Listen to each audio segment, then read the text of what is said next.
Olá, amigos do Logos Apologética, tudo bem? Aqui é o Emerson e neste vídeo nós vamos aí refutar, dar uma resposta, mais um vídeo aqui, do nosso amigo Tonho, Toinho, o Toinho, mais um vídeo groselha, baboseira, considero uma baboseira, é isso, palpiteiro de YouTube, e nós vamos aí dar uma resposta, pessoal, porque eu recebo muitas mensagens de pessoas vindo a mim, perguntando por que desses vídeos, perturbadas até, incomodadas por esses vídeos, perturbados porque minha fé foi abalada, isso tirou minha fé. Pessoal, não é, isso é uma piada, pessoal? Somente uma pessoa muito despreparada, somente pessoas despreparadas, não estou dizendo que as pessoas não ficam preocupadas, mas somente pessoas despreparadas para engolir as coisas que esses vídeos de ateístas falam, Então, nós estamos aqui para dar uma resposta. E para isso eu peço, pessoal, o apoio de vocês, tá? Porque o YouTube não sei se está divulgando o nosso conteúdo aí, que é sério, que é verídico, enquanto que esses conteúdos aqui, às vezes com desinformação antirreligiosa, são divulgados. Infelizmente, pessoal? Você sabe que é mentira, o pessoal gosta mais de mentira, sensacionalismo, clickbait, esses vídeos com chamadas bombásticas, a insana verdade sobre a invenção da Bíblia. Então, esse pessoal desinformado, apedeuta que vê esses vídeos aqui, gostam disso, infelizmente, e causa uma destruição, vou falar assim, uma detonação, desinformação na mente de algumas pessoas. Então, vamos ver aqui o que o amigo aqui fala, Elohim. Será mesmo? Nesse vídeo de hoje você vai ver um grande segredo por trás da Bíblia. Você vai saber o grande segredo. Mas que segredo é esse, Que ninguém descobriu, somente nosso amigo Toinho descobriu, Toinho Miranda descobriu, um segredo que 2000 anos estudiosos e automentes não conseguiram descobrir. Vamos ver, descobriu, Esse vídeo aqui hoje, algo que está guardado assim. Usa técnicas de copy, usa técnicas de chamativo para chocar, para chocar o público desinformado. Só uma técnica, pessoal? Vamos ver aqui o que fala, que alega, Vamos ver isso aqui, isso é verdade mesmo. 7 chaves dentro da academia. Seu padre, seu pastor, seu teólogo favorito estudaram isso que você vai ver hoje, mas eles não te contam na igreja. Nossa, mas quem são os pais da igreja perto desses youtubers, desses... Às vezes é apenas medo de esvaziar as mesmas. Então se prepare e vambora comigo.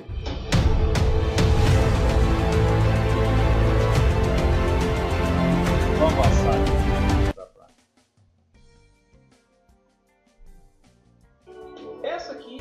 Essa aqui é a Bíblia Sagrada, É a versão de Jerusalém, uma das melhores traduções. Sim, inclusive uma das minhas favoritas, Muito boa.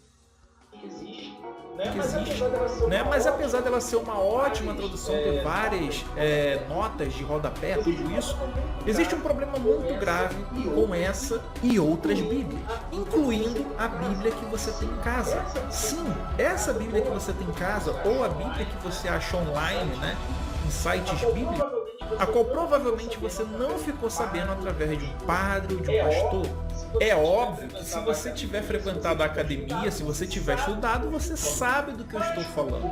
Mas como o público geral aqui do canal não frequentou a academia, não ficaram sabendo disso. E é o que eu vou te mostrar agora. Detalhe, antes de eu te mostrar o que tem aqui, que é o seguinte: eu de forma alguma eu quero que você perca sua fé, quero que você acredite. Tá, tudo bem, mas pessoas desinformadas que veem esses vídeos podem tomar como verdade, Muito pelo contrário, eu quero que após você assistir esse vídeo, você vá até a sua igreja, pergunte para o seu padre, para o seu pastor, para o seu líder religioso favorito, por um amigo que conheça, e pergunte se o que eu estou falando aqui é verdade ou não. Busque os dois lados, tá?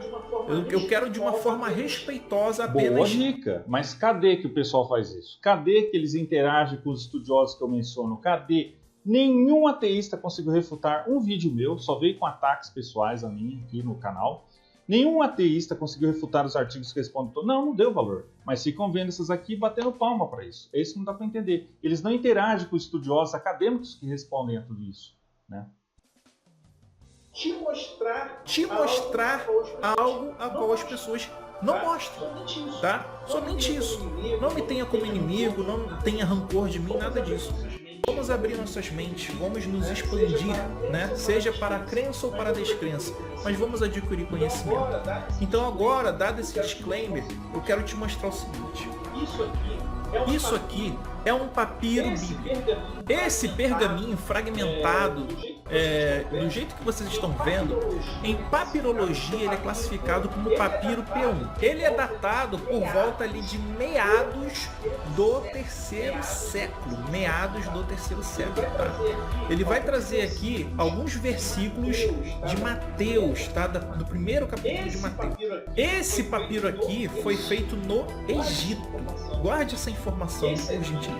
Esse aqui, tá? Ele tá grande aqui, gente, mas eles são... Bom, não quero mostrar aqui o vídeo inteiro, senão vai ficar muito longo, né? Vou tentar ser o mais sucinto possível, porque, inclusive, eu já refutei esse vídeo que respondi aqui no blog do Logos, tá? O artigo está aqui, o artigo está completo, e o link está aqui na descrição se vocês querem ver, então eu vou usar o artigo aqui para responder também, tá bom, pessoal? Então, é muito comum esse pessoal aí, né, palpiteiro de YouTube, que não entende de papirologia, manuscritos, né? Ele está falando ali de cópia. Notem, pessoal, o estado da cópia que está mostrando aqui, tá? É um papiro, eles não duravam muito.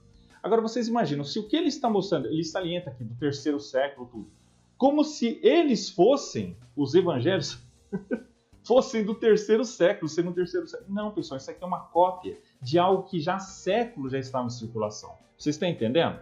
Olha o que ele não menciona, porque é consenso entre os estudiosos, isso vocês podem ficar tranquilos, tá? Isso o Tonho não fala, que todos os estudiosos acadêmicos sérios, mesmo Bart Ehrman, não tem dúvidas, e outros sobre isso, e outros, que todo o Novo Testamento veio do primeiro século, né? Somente palpiteiros que dizem que é do segundo, terceiro e tal. Então o Toninho aqui ele vai levando uma informação para pensar, os manuscritos são tardios, isso significa que pode ter havido manipulação, como você pode confiar? Pessoal, já postei artigo no blog do Logos, quem quiser ver, veja, quem quiser ficar bem informado, veja, que a Bíblia não foi manipulada, os manuscritos da Bíblia têm muito mais confiabilidade, isso o Toninho não fala, porque nós já postamos um gráfico, eu já vou falar sobre isso depois, que o Novo Testamento é o mais atestado da história, tá? Em termos de intervalo entre a escrita e as cópias.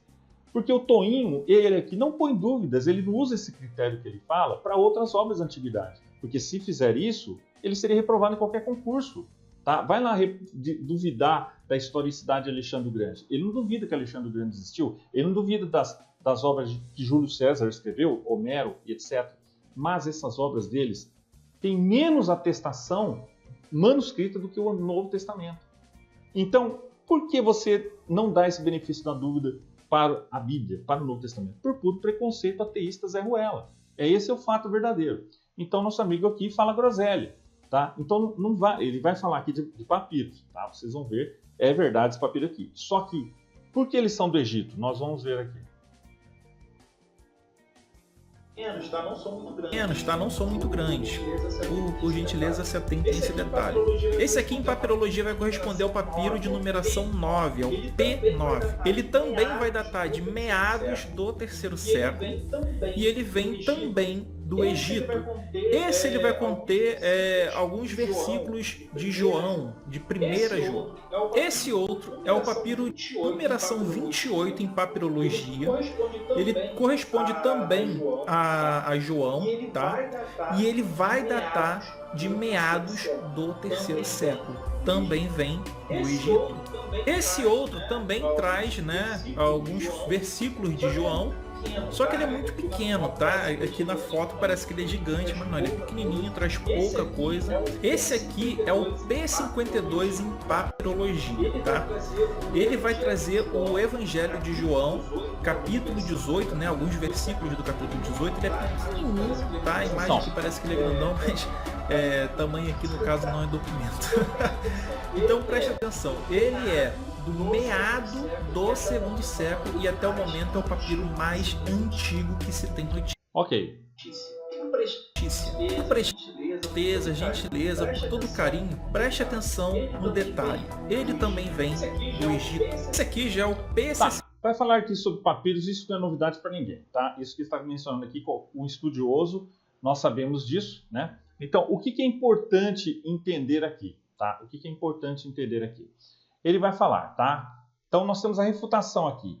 Fragmentação não implica necessariamente em adulteração. A crítica textual tem métodos rigorosos para comparar manuscritos e determinar o texto mais próximo do original. Porque muita gente pensa que a Bíblia foi que nem aquele jogo telefone sem fio, né? Que foi contando a história ao minuto. Não, isso não é nada disso. Manuscritos como códices sinaíticos e o Códex Vaticano são cruciais para entender. Agora, por que eles vêm do Egito? Porque o Egito era um centro de produção de papiros de atividade cristã nos primeiros séculos, o que explica a abundância de manuscritos encontrados lá. Tá? Não tem nada de manipulação ou outra coisa aqui. Tá? Ele vai falar lá na frente que por que no Mediterrâneo não existem tantos requisitos? Porque de outros papiros e tudo originais. Pessoal, porque eles eram materiais frágeis. Tá? E outra, já mencionamos que é até bom em termos que Deus, na sua sabedoria, é até bom em termos que não tem os originais. Por quê? Porque muitas pessoas podem idolatrar isso, né, esses originais. Agora, além disso, nós podemos 100% reconstruir, os estudiosos chegam à conclusão de o original pelas cópias. Porque se fosse manipulado, como esses ateístas palpiteiros de YouTube gostam de mencionar, Zé Ruelistas, né? Então, o pessoal que manipulou teria que manipular todas as cópias. Tá entendendo? Então, por isso que se tivesse original, seria mais fácil falsificar os autógrafos, né? E aí, as cópias sairiam todas adulteradas. Mas não foi isso que aconteceu. Os autógrafos são invioláveis, né? São originais, eles podem ter certeza como foram os originais autógrafos, porque as cópias se remetem a ele. Já vimos estudiosos, Daniel Wallace e tantos outros que já mencionaram que nenhuma doutrina da Bíblia é alterada mesmo com as cópias ali. Tá? Não teve manipulação, não teve. Pessoal, isso é papo para boi dormir, tá? Esses caras falam aí, tá? Então aqui tá, ó. Isso não diminui a autenticidade dos textos, pois os cristãos estavam espalhados por todo o Império Romano e utilizavam um centro de produção de manuscritos conforme disponível. Ali no Egito tinha a Biblioteca de Alexandria, né? Também. 34 em papirologia, ele vai trazer alguns versículos. E outra, o amigo aqui, Tonho, nunca mencionou com aquele estudioso Carsten Tiede, eu tenho o livro dele aqui, que existe manuscrito de Mateus já ali do primeiro século. É um estudo sobre isso. É um estudo sobre isso sério, mas não falam sobre isso, né? Então, nós já vamos mencionar, chegar lá, tá? Então, esses manuscritos que está falando aqui são do segundo e terceiro séculos, porque eles já estavam antes de circulação. Se eles são cópias dos originais, eles são cópias. Então, também estavam ali em circulação muito antes, né? Existiam cópias e cópias e cópias. Então, esses estavam ali mostrando o quê? Que haviam já, originais já estavam em circulação muito tempo antes, certo? Deus, tá? E ele é datado ali do final do segundo século para início do terceiro século. Detalhe, ele foi comprado também no Egito. Então o que vocês podem observar é o seguinte: todos os papiros, né, sem exceção, eles são bastante fragmentados, né? Eles são apenas pedaços.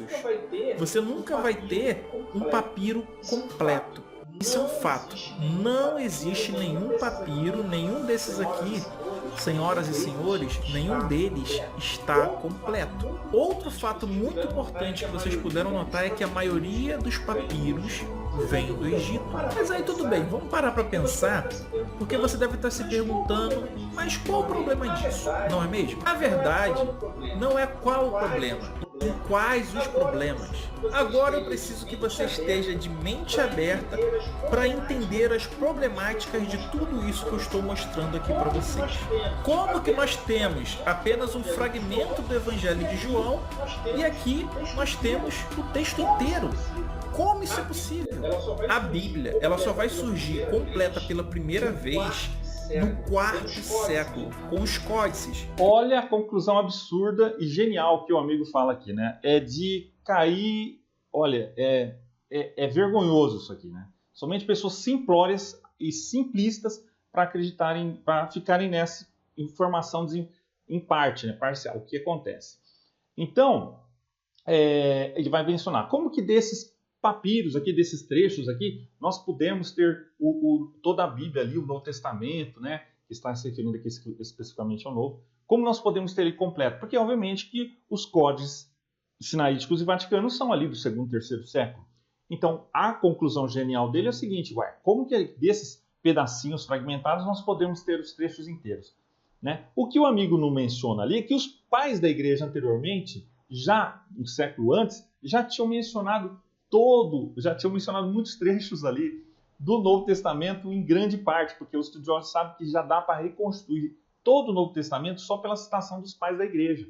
Claro, não foram todos ali antes, mas já existiam menções. O próprio Didaquê, que cita Mateus, né? O amigo não fala isso, né? Então o público, o apedeuta dele que vê esses vídeos desinformados não ficam sabendo. Nós já falamos a Didaquê dos anos 70 depois de Cristo, né? Então nós vemos ali, né? Porque, como disse o Frank Turek, já mostrei isso, o Novo Testamento ali foi escrito entre os anos 40 e os anos 70, né? Até os anos 90, falamos do Apocalipse. Então, pessoal, não tenho dúvida, tá? E se você quer aprender mais, eu recomendo tudo que nós recomendamos aqui. Vocês podem ter absoluta certeza e tranquilidade. É para todo mundo, tá? É interdominacional. Todo o material que eu recomendo, livros e tudo, é para todos interessados que querem se aprofundar na Bíblia, responder esses ateus e céticos, tá? O Frank Turek, para quem não conhece, é aquele autor do Não Tenho Fé Suficiente para Ser Ateu. Todo mundo gosta desses livros dele, né? Muito bom, tá? Recomendo. Então, nós vemos aqui, a resposta é isso. Então, é o quê? A crítica textual, através de comparações detalhadas de milhares de manuscritos, tem conseguido identificar e corrigir variações textuais. Variações são esperadas em qualquer processo de transmissão manuscrito. Não tem só na Bíblia, não tem só. Tem em qualquer escrito na Antiguidade. Não, mas o problema desse pessoal aqui é só contra a Bíblia, né? Eles não são honestos intelectualmente para falar de outros escritos da Antiguidade. Né? Então, vamos lá, né?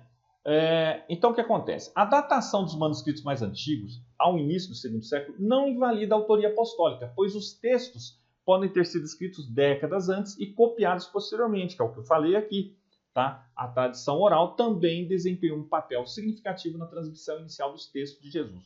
Por que o amiguinho não fala aqui? O que o público dele não sabe? Que existia uma tradição oral muito forte, não é que nem hoje, tá? Mas a memória dos judeus era muito forte, era fotográfica, era xerográfica, era muito bom. Então, eles valorizavam muito a transmissão antes, porque, obviamente, veio o oral antes do escrito, né?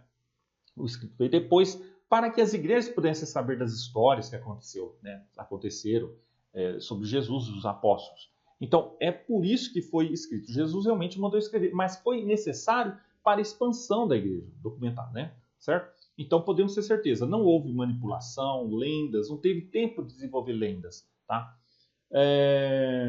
Então, aqui ele menciona... Então, a birra está praticamente nessa aqui, né? Ó, da distância dos manuscritos com a lista. Só que é isso que não menciona. Ele não menciona que já existia uma lista, evidentemente que o cânon, né, foi mais tarde, esse é outro assunto, mas já existia ali a lista do Muratoriano, né, que já mencionava os livros do Novo Testamento. Tá? Então, ele já estava em circulação há muito tempo antes desses manuscritos que ele está falando aqui, desses papiros.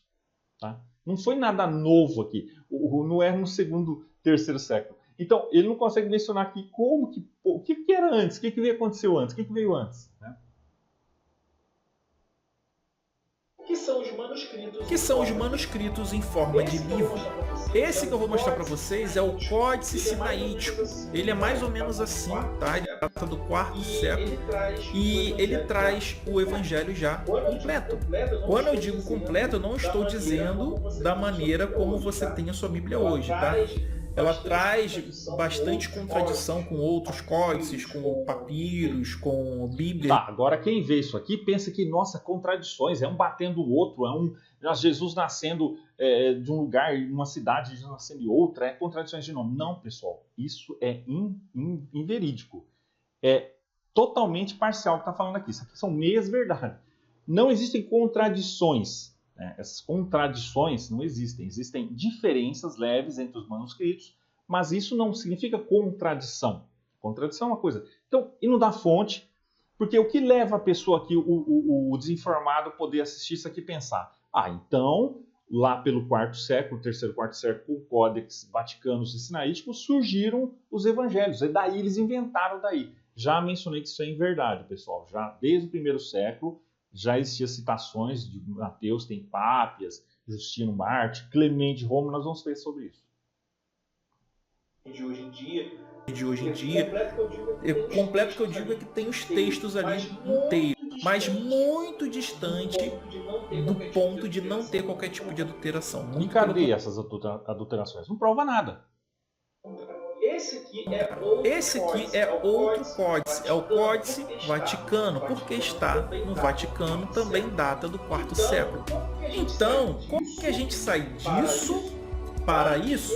Para entendermos isso, nós temos que pegar papiros como o P45, que é esse aqui. E olha que interessante, você já deve ter percebido que ele é maior do que os demais, não é mesmo? E ele vai conter trechos aqui, gente, de Mateus, Marcos, Lucas e João. Ele data por volta de meados do terceiro século. E sim, ele também vem do Egito. Mas esse é um pergaminho bom demais para ser verdade. Por que ele contém tantos trechos em relação aos demais? Por que os outros não contêm esse tamanho, essa quantidade de textos? Mas afinal, qual é o problema com o P45, já que ele deveria ser maravilhoso? Afinal, ele traz Mateus, Marcos, Lucas, João, não é isso? Nem tanto, gente. O problema é que todos eles foram interpolados, todos eles foram adulterados. O copista ele simplesmente escreveu aquilo que ele imaginava ser o mais correto para preencher as lacunas. Galera, aí que vem a questão. Cadê a prova disso? Cadê a fonte disso? Prove. Não prova nada. Não prova nada. Não existe isso. Isso, pessoal, não é verdade. Não existe. Cadê a prova e fonte dessa adulteração que está me dizendo aqui? Esse pessoal que alega isso, pessoal, não sabe como foi a transmissão do texto bíblico, pessoal. Crítica textual básica, tá? Então aqui a gente vê que as diferenças dos evangelhos refletem perspectivas e ênfases diferentes, não necessariamente contradições. A crítica sinótica estuda essas diferenças para entender melhor as tradições e fontes utilizadas pelos evangelistas. Os pontos centrais sobre a vida e ensinamento de Jesus são consistentemente apresentados em todos os evangelhos, tá? Então a gente vê por que isso aqui, ó, tá? Então aqui, ó, o vídeo, né? Embora a atribuição dos evangelhos aos respectivos autores tenha sido confirmada posteriormente, a tradição e testemunhos da igreja primitiva, por exemplo, Pápias e Irineu, eu prefiro confiar neles, né? Oferece suporte e significativo para essa atribuição. Ou seja, larga essa balela de que os evangelhos são anônimos, pessoal. Todos os manuscritos, não existe um que não tenha o nome deles. Evangelho segundo Lucas, Evangelho segundo Mateus. Ou seja, isso significa que desde cedo a igreja já considerou eles, as comunidades desses autores, ou respectivos, certo? Então, pessoal, não deem ouvidos a esse pessoal palpiteiro de YouTube. Tomem cuidado, tá? Então, aqui, ó, a autoria apostólica é sustentada por evidências internas e externas dos textos. Vejam o livro lá, leiam o livro, adquiram aqui no meu link, somente aqui pelo meu link, né? A confiabilidade histórica dos evangelhos, do Craig Habermas, está aqui. Né? Não fiquem esses vídeos palpiteiros, né? Porque o pessoal gosta de ver vídeo, porque não vão pensar, o cara está pensando por eles. Mas vão, pessoal, pesquisem, não deixem o outro pensar. Vão ver se é verdade. Aqui eu estou citando fontes, tá? Bibliográficas também, né? Fontes. Então o que acontece? Porque ele não usa essa mesma ligação para outros escritos da antiguidade. É isso que é o negócio. Né? Então a fragmentação não implica adulteração. Tá? O Bruce Metzger, um dos principais estudiosos da crítica textual, afirma: com a ajuda das versões antigas das citações dos pais da igreja, o crítico textual é capaz de reconduzir as linhas da tradição até um ponto em que está muito próximo dos autógrafos. Está aqui, ó. Aqui a fonte, aqui, ó. Tá? Texto do Novo Testamento, sua transmissão, tudo.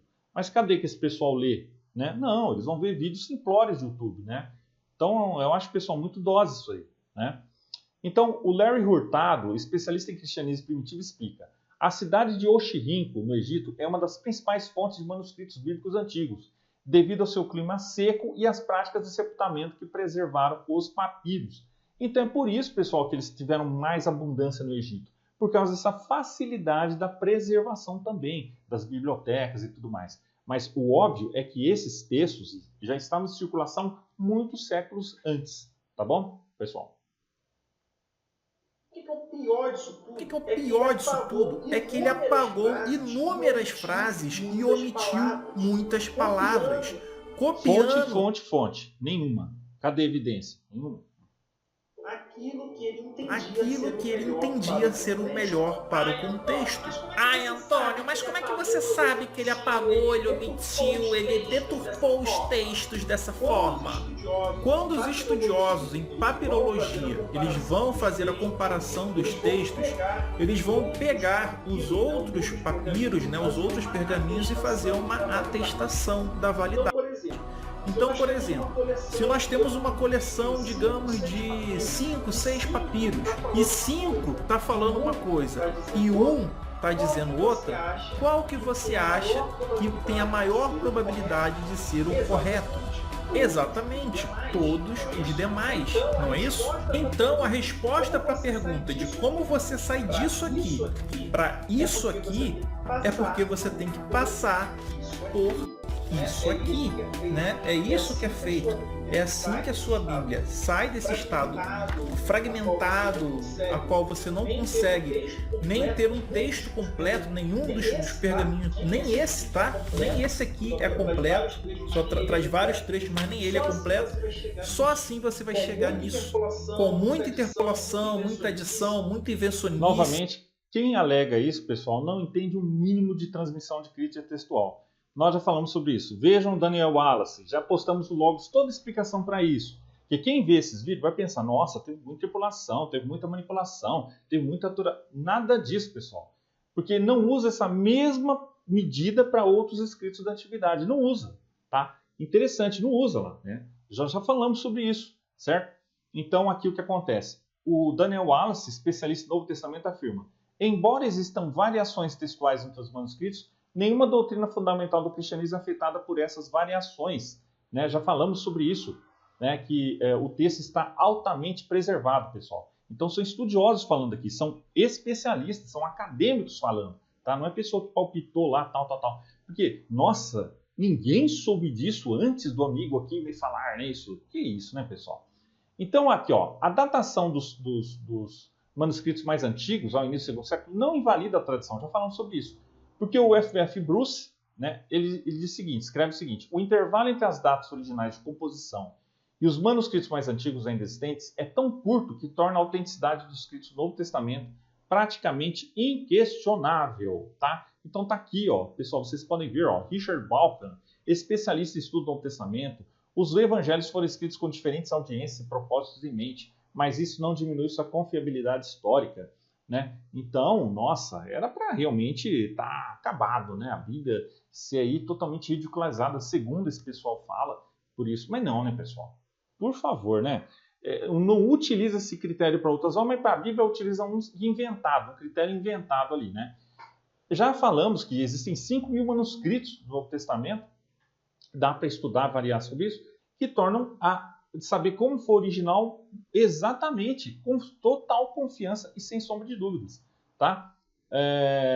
Então, o que acontece? Vamos lá falar mais sobre isso, já falamos aqui está a evidência aqui do Hurtado, né, do Clima Seco do Egito, né?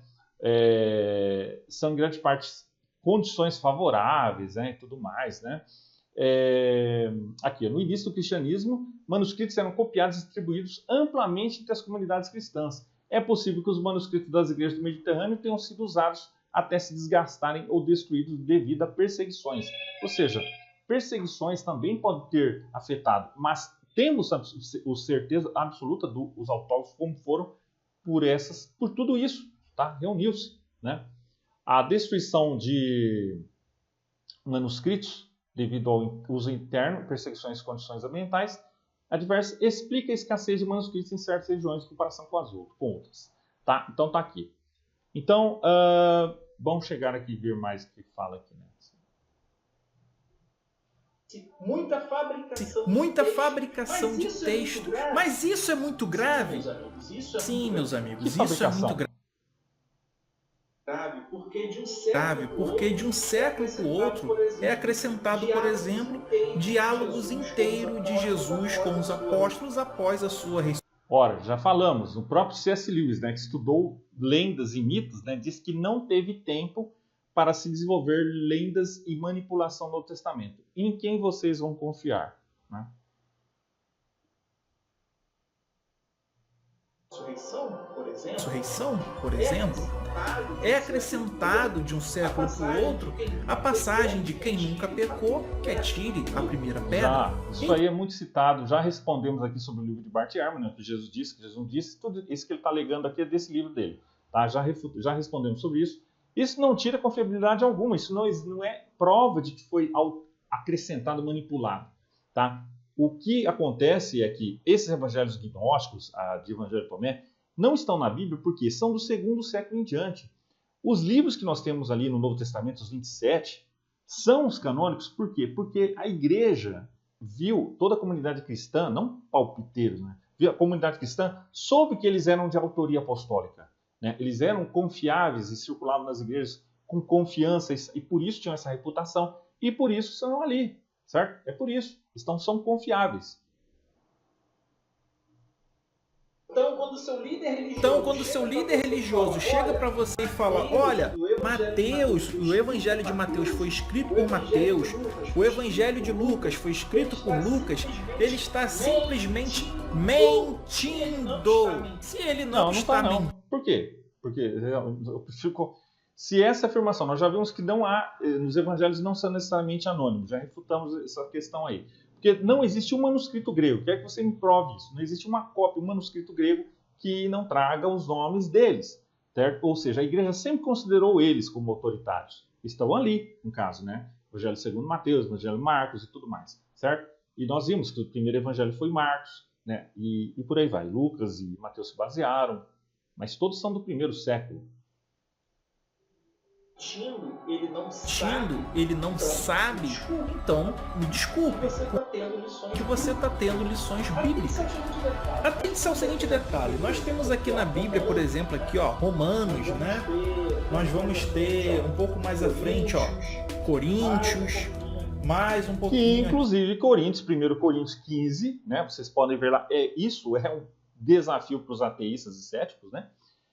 Onde Paulo cita lá, né, já desde o credo primitivo, que muitos dizem que foi escrito somente, ali foi feito esse credo 5 anos após a morte de Jesus, é muito cedo, onde Paulo diz, né, isso que eu recebi eu vos transmito a vocês também, que Cristo ressuscitou, é o primeiro credo, tá? Vários estudiosos debruçaram sobre isso, então é evidência da datação disso ali, bem ali, cedo, tá?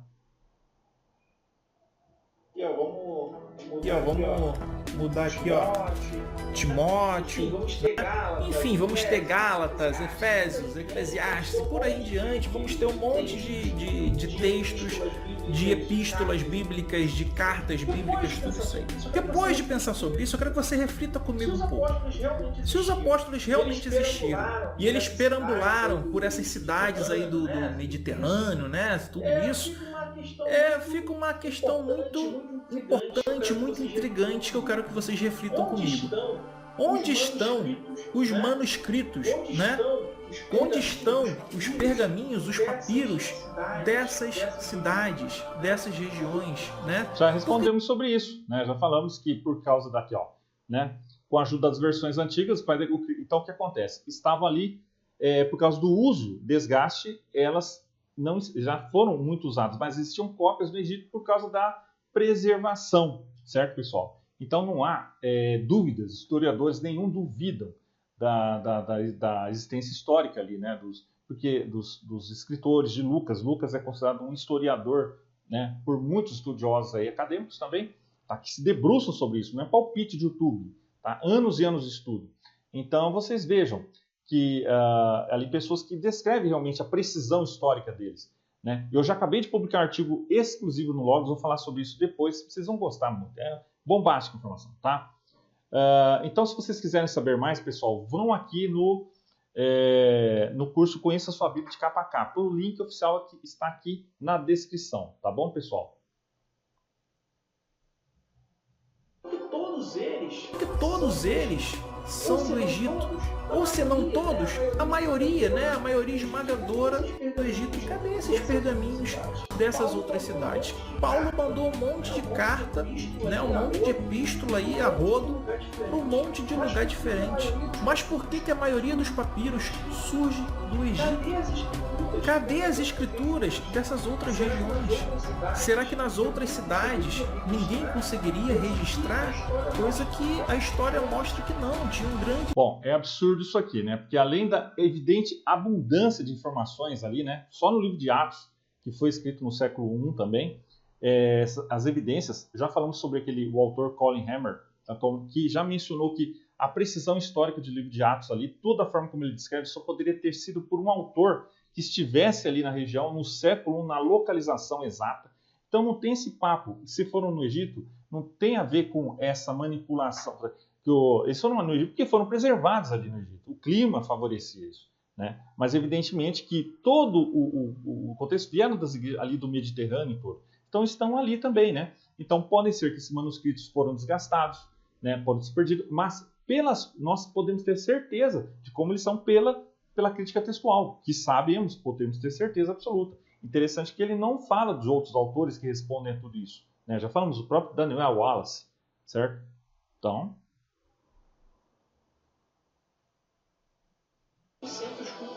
centros culturais e acadêmicos nessas regiões naquele período.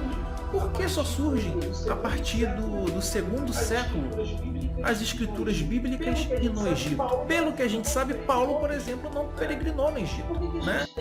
Por que a gente tem esses papiros surgindo? Vamos parar nisso aqui, né? No quarto século. Você concorda comigo que segundo século, meados do segundo século, meados do terceiro século, por aí em diante, até quarto século, você tem que concordar comigo que nenhum apóstolo, nenhum seguidor de Jesus que conviveu com Jesus, né? Eu também não conheço nenhum estudioso sério que alega essas coisas, né? Essa baboseira aqui, né, que está alegando. Todos os estudiosos, você pode, por exemplo, o A.T. Robertson, né? Não são pessoas que nasceram ontem, são estudiosos acadêmicos, que todos afirmam, todos os estudos completos mostram que o Novo Testamento é todo do primeiro século. Isso que você está falando, o Códex Sinaítico, os Códex Vaticanos, são cópias desses manuscritos originais, os autógrafos que vieram, não que eles surgiram no século III e IV, tá? Eles são cópias, ou seja, isso é óbvio, né? Então, obviamente que pela preservação, como o Códex Sinaítico e os Vaticanos são os mais preservados, não que o Novo Testamento surgiu com eles, né, ali, porque já existem antes menções, que nós vamos ver aqui, tá? Nós vamos ver aqui. Olha só, o que o Frederick Kenyon, né, classicista, explicou. Além do seu número, os manuscritos do Novo Testamento diferem daqueles dos autores clássicos em outros aspectos. Em nenhum outro caso, o período de tempo entre a escrita original do livro e a data do manuscrito mais antiga existente é tão curto como no caso do Novo Testamento. Então, pessoal, vocês podem ver aqui a informação tranquila, pessoal. Tá tudo aqui, tá? Eu vou parando por aqui. O vídeo vai ficar longo, se vocês quiserem eu respondo mais. Mas aqui estão todas as evidências aqui, ó. Olha aqui as citações dos pais da igreja, provando desde ali que já estavam ali o Novo Testamento já escrito. Tá bom, pessoal? Então é isso aí. Um abraço e até mais.